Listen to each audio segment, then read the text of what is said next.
Mr. President, this is Richard Peter, sovereign citizen of the United States of America. My telephone number, should you or any of your advisors desire to call me, is 1-877-365-0042. Mr. President, it's become quite apparent that this economic stimulus bill is not an economic stimulus bill, but it is indeed government pork. Now, you have been opposed in the past, and I think you're still opposed today, to pork barrel spending and earmarks.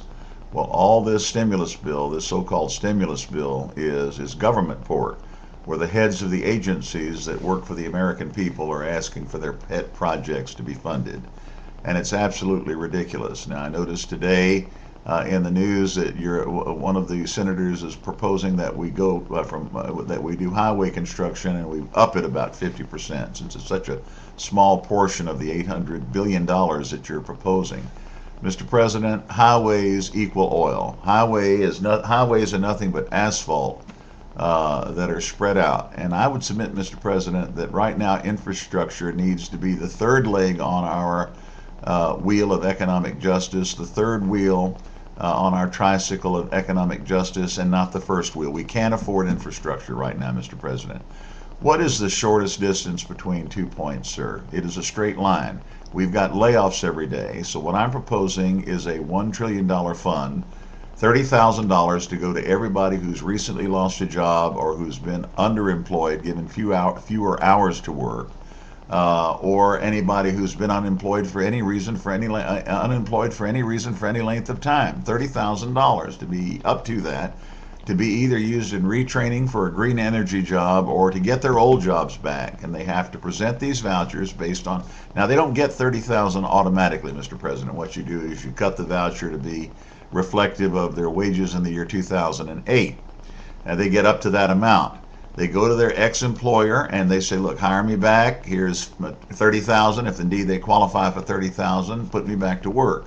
And do this within 90 days or both of us are going to lose out. Then have them, if it's a no hire, they don't bring them back, then have them go out and interview for other jobs. I myself and any reputable and aggressive businessman would hire people in a heartbeat that presented me a $30,000 cash voucher or whatever they earned in year 2008 to help me in my business. That's the way to go. The shortest distance between 2 points, Mr. President, is a straight line. So what you want to do is put all infrastructure on the back burner here. Let's get Americans back to work, okay? The infrastructure that we should fund should not be highways, however. We need to fund about a third of any stimulus that we do for rapid transit. I've seen in a vision that America will thrive economically if we start building rapid transit and light rail, and that's where the infrastructure needs to be built. Not in giving IRS agents electric cars, not in remodeling IRS offices, not in remodeling Department of Agriculture offices. All that is government pork, Mr. President. You are the President of the United States, not a Democratic Party hack. You are the President of the United States. You're not the servants of these departments.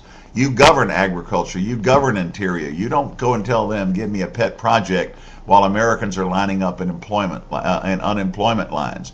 Instead of having these laid-off Americans lined up in unemployment lines, Mr. President, what you do is you give them the dignity of a cash voucher where they can get their shoes signed and their pants pressed and walk into any business. First of all, their old employers at Caterpillar or Macy's or wherever, and say, look, you hire me back at 2008 wages, and the government, here's my voucher for $30,000. Up to that amount. You don't give everybody $30,000. You give them a voucher up to that amount, Mr. President, on the basis of what they earned in 2008. Now, that's the shortest distance between 2 points, Mr. President. You're hearing this advice from an ordinary citizen of the United States. I have other ideas, but this is one you ought to act on right away. Send that presidential limo over to pick me up right away, and let's go out and have breakfast. I'll pick up the check, Mr. President. I'm not asking you for a free meal. Just please give me a call at 1-877-365-0042, and let's talk about it. Pick up the phone, Mr. President. Pick up the phone and give me a call. 1-877-365-0042. Now, Mr. President, we the American people are tired of paying interest in the way that we're being charged. And let me give you a specific example. When you go out to buy a $100,000 home, you have your Treasury Secretary do what's known as an amortization schedule for you, Mr. President. And you'll see that the principal is the last thing that's paid off, that the first $200,000 is interest.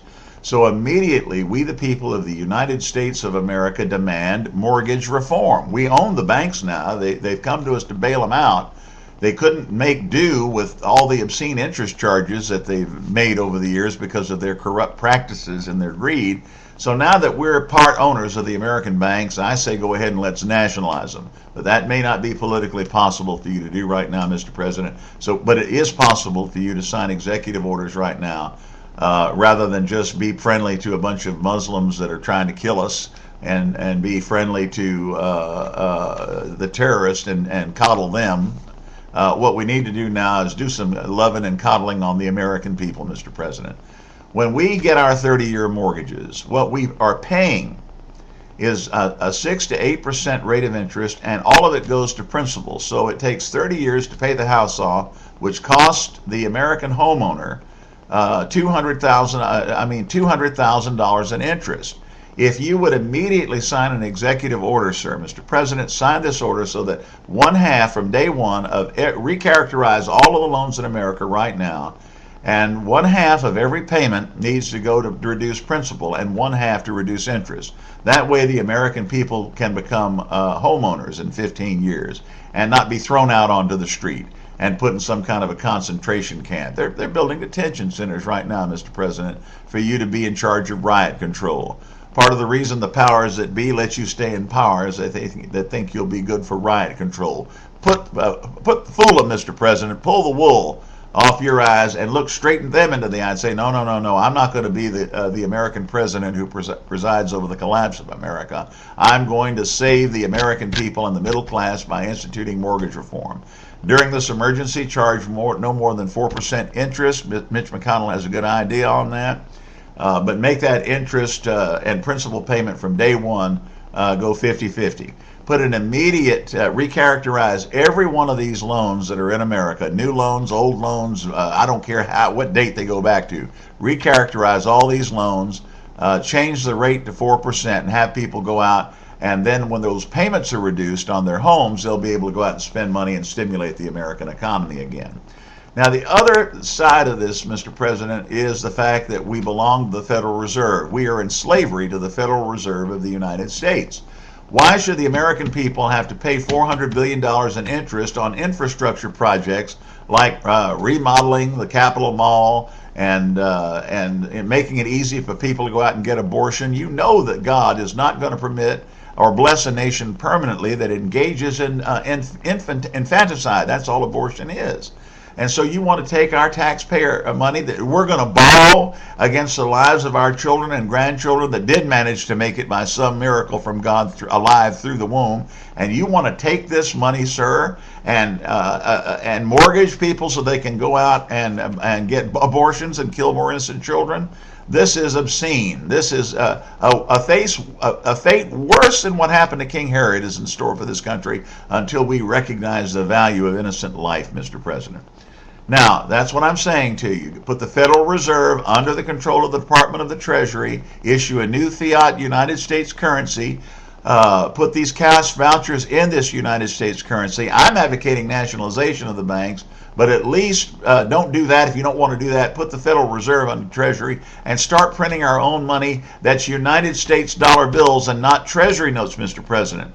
They have ruined this country. They've made slaves out of the citizens of the United States of America, and it's got to stop. I've got 2 words of advice for you, Mr. President. Stop it. Stop these horrible practices that result in the American slavery, the slavery of the American middle class. Come back and serve we the people, Mr. President. You have to resign the Democratic Party and don't associate with the Republican Party. You've got enough members supporting you now. We, the people of the United States, will organize behind you. Well, that's all the time I have today, Mr. President.